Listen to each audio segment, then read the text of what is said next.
Hukum membeli rumah lelang bank atau pegadaian atau lembaga keuangan yang lainnya, apakah itu diperbolehkan? Ketika misalnya saya beli kepada bank rumah secara kredit, maka rumah itu adalah kepemilikan saya. Saya kalau tidak mampu menjual, bank nggak boleh memaksa saya atau nggak boleh dia menjualnya tanpa izin saya. Kalau bank yang diambil dia seluruhnya atau sisa piutangnya? Seluruhnya. Seluruhnya, berarti ini membantu menzalimi orang yang dizalimi oleh bank tadi. Hukum membeli rumah lelang bank atau pegadaian atau lembaga keuangan yang lainnya, apakah itu diperbolehkan? Jadi insya Allah nanti kita akan bahas di kajian seputar masalah gadai, bagaimana proses yang syar'i ketika orang mau mengeksekusi objek gadai. Dan intinya di situ tidak sampai ada unsur kezaliman, sehingga jangan sampai ada tindakan apapun yang menyebabkan kezaliman pada salah satu pihak. Nah, kita coba lihat sekarang lelang di bank ya. Memang ada beberapa model, ada beberapa bentuk. Seperti yang Ibu sampaikan, yang saya rekomendasikan dan insya Allah ini tidak masalah adalah model yang kedua. Anda menghubungi langsung pihak pemilik rumah. Kemudian bertransaksi dengan pihak pemilik rumah. Ada orang BU misalnya, karena dia mau melunasi utangnya, lalu dia umumkan butuh duit. Ya. Rumah dijual. Ya. Lalu Anda bertransaksi dengan pemilik rumah ini dengan harga sesuai kesepakatan. Artinya tidak ada kezaliman apapun karena sesuai dengan kesepakatan. Ya mungkin harganya jadi lebih murah. Ya. Dan lebih murah di sini apakah boleh ataukah tidak? Ulama khilaf. Ada jual beli karena terpaksa. Jual beli terpaksa. Itu ada dua. Ada yang terpaksa karena keadaan. Ini disebut dengan jual beli muttor. Jual beli muttor. Untuk jual beli muttor, ulama khilaf. Si A punya utang yang jumlahnya banyak, sementara dia tidak punya uang untuk melunasi. Satu-satunya yang dia andalkan adalah aset, sawah atau rumah. Nah, karena dia butuh uang segera, ini deadline-nya sampai tanggal sekian. Kalau enggak, nanti akan disita, misalnya. Karena dia terpaksa seperti itu, maka dia jual rumahnya. Butuh cepat, tentu saja mencari pembeli yang secepat itu susah. Lalu apa yang dilakukan? Dia harus berani nurunin harga. Akhirnya dia turunkan harga. Nah, otomatis harganya lebih murah. Insya Allah tidak masalah, menurut pendapat yang lebih mendekati, ketika dia ingin cepat lunas, dia kemudian jual tanahnya, jual barangnya dengan harga yang lebih murah.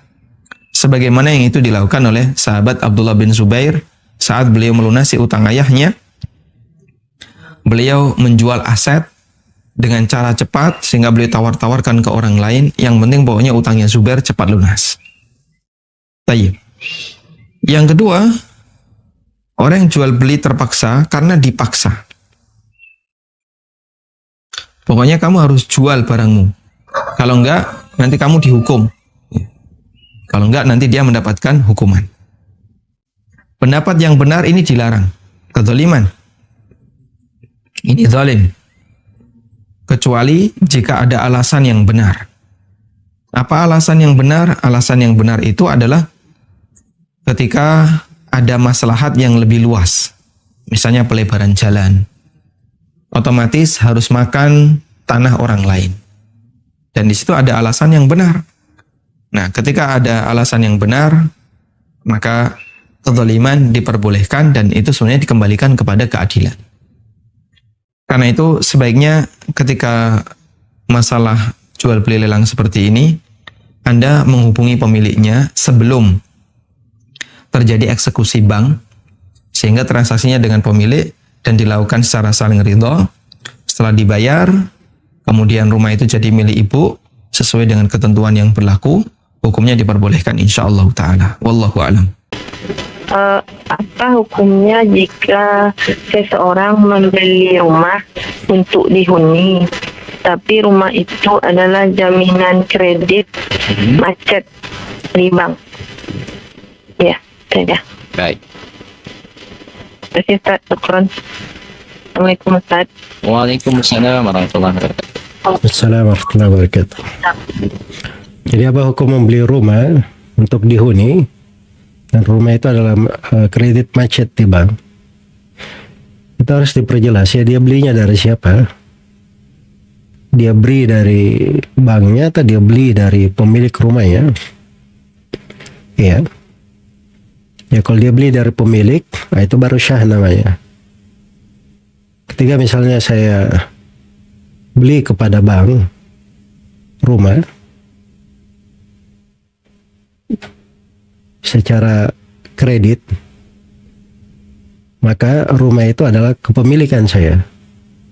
Saya kalau tidak mampu menjual, bank nggak boleh memaksa saya atau nggak boleh dia menjualnya tanpa izin saya. Kalau memaksa menjual, bank yang memaksa menjual, maka itu harus melalui proses pengadilan. Harus dengan tangan penguasa atau peraturan dari hakim. Nah, begitu prosesnya. Supaya jangan ada orang-orang yang bertindak main hakim sendiri. Jadi dipastikan dulu bahwa jual beli itu adalah syah, dia berasal dari si pemilik. Kalau si pemilik dia ada masalah dengan bank, ada masalah dengan yang lainnya, itu urusan pribadi dia. Kita membeli dari si pemilik dengan akad yang syah, maka tidak ada masalah terkait dengan hal tersebut. Semoga Allah memberi taufik kepada semuanya. Assalamualaikum warahmatullahi wabarakatuh. Ustaz, mau nanya bagaimana hukumnya membeli rumah hasil lelang dari bank, Ustaz? Tidak boleh. Tidak boleh. Syukran. Allah barik fiik. Satu lagi, Ustaz. Allah salam. Karena rumah hasil lelang bank itu dia bisa jadi dilelang karena belum membayar pokoknya yang belum lunas, bisa jadi juga bunganya belum lunas. Kalau memang pokoknya belum lunas, boleh dilelangnya. Tapi yang diambilnya sebesar sisa piutang, bukan seluruhnya. Kalau bank yang diambil dia seluruhnya atau sisa piutangnya? Seluruhnya. Seluruhnya, berarti ini membantu menzalimi orang yang dizalimi oleh bank tadi. Karena bila tidak Anda beli dan tidak laku barangnya, otomatis dia akan meminta orang itu untuk menjualkannya dan meminta pokok utangnya saja. Wallahu ta'ala alam. Bolehkah kita membeli rumah dari hasil lelang bank? Lelang itu sendiri sebenarnya boleh dalam syariat, selama tidak mengandung riba. Masalahnya, umumnya yang saya ketahui dari lelang bank ini, itu adalah rumah-rumah sitaan yang disita secara zalim. Itu dia masalahnya. Jadi kita membantu kezaliman mereka. Atau mungkin kita beli, sebenarnya itu hak orang yang disita oleh bank. Iya.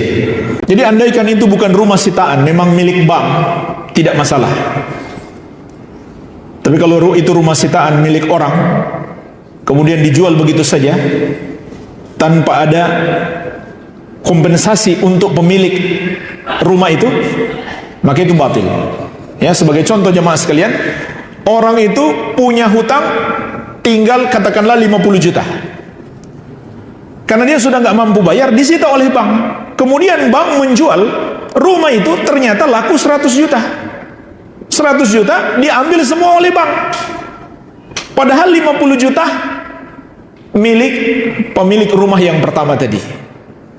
Jadi harusnya bank hanya ambil sisa uangnya saja, sedangkan kelebihannya kembalikan kepada pemilik rumah yang pertama. Iya.